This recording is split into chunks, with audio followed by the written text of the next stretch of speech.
Joining us live is the Nationals Senator Matt Canavan. Matt, good to see you. Thanks for your time. So we will start off in Queensland because the state government has backflipped on breach of bail as an offence. Do you think this will move the needle on the youth crime crisis?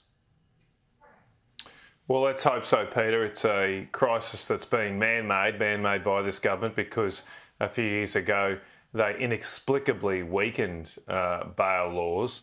And that led to an absolute surge in particularly youth crime. They were relaxing laws for juvenile bail. And since that time, we've had a 60% increase in unlawful entries from juveniles. In fact, the increase effectively started the month after these laws changed. So this is welcome news that we're going back to the system that worked better before. We still had crime, but not as much as we have now. In saying that, I still think the devil's in the detail here. I'll wait to see what the actual laws say. In those changes a few years ago, the Queensland government told judges to only use bail, to only lock people up as a last resort. Yeah. Bail had to be their first option. And then they've had the temerity, the Queensland government, the last few weeks, to unreasonably criticise judges for doing exactly what the government wanted those judges to do. So I just hope the Queensland government eats some humble pie here. Stop trying to blame everybody else. Just accept it, do a Peter Beattie, tell us you're sorry and fix it. That's what Queenslanders want. It's interesting, though, because this backflip also comes at a time when the Queensland government is going to water down low-level drug offences. I mean, do you see that as being counterproductive?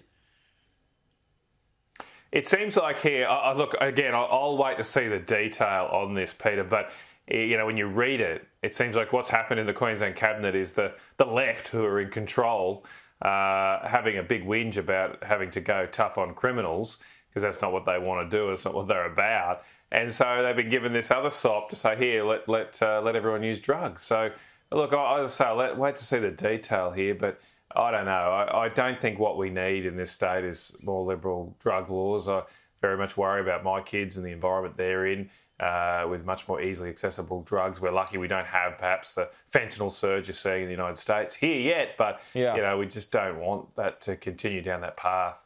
Well, I mean, we just had Julie on the program a short time ago, and she's the one who started this debate with the petition. It got 150,000 signatures, and this... By watering down drug laws, I mean, she just said, don't get me started on ice. So basically, this allows someone who's got less than a gram of ice, they get 3 chances.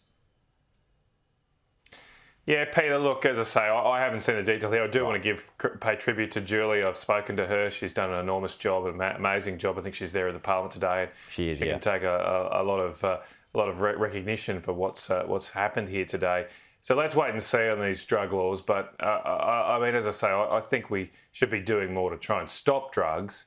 Now, I realise that sometimes draconian laws for users aren't always the best approach. We've got to clamp down on the dealers and the traders. They're the ones that should be which they are doing, to be fair, the most. I don't know. I have to wait and see the detail here, so I want to wait and see, are they actually doing that? Because that's what I want to see. The penalties for traffic that's going to be increased from 25 years to life imprisonment. So you do have a different sort of situation there. Now let's get to AEMO, Matt. It's confirmed the urgent need for investment in generation, storage and transmission, noting that demand will outstrip supply over the next decade unless something's done. It will otherwise lead to black or brownouts. What do you make of that report? Well, unfortunately, it's eye-watering reading for suffering Australian families right now. There's a lot of technical jargon in this report, but it basically can be summed up with power prices ain't going down anytime soon. There are now much greater shortages forecast in our energy system over the next decade, principally because we've had delays to Snowy Hydro, delays to the gas plant at Kurri, and we just don't have enough reliable power coming to the system. We've got these coal-fired power stations closing that we know, and we've got to invest back in reliable power. That is the simple message here. So do you have to accept some blame for that? Target needs to be dropped. Absolutely. I've always accepted blame. I didn't do enough, wasn't successful enough, Peter, in getting a coal-fired power station built. I tried very, very hard, but I wasn't successful in the former coalition government. That's done now, though. We've got to get on with it. I mean, the delays to the Kurri gas plant are unacceptable from this government. One of the reasons for those delays is that the government is trying on a pipe dream to power this station through hydrogen from day one. This is all just for PR. It's not going to do nothing really for carbon emissions.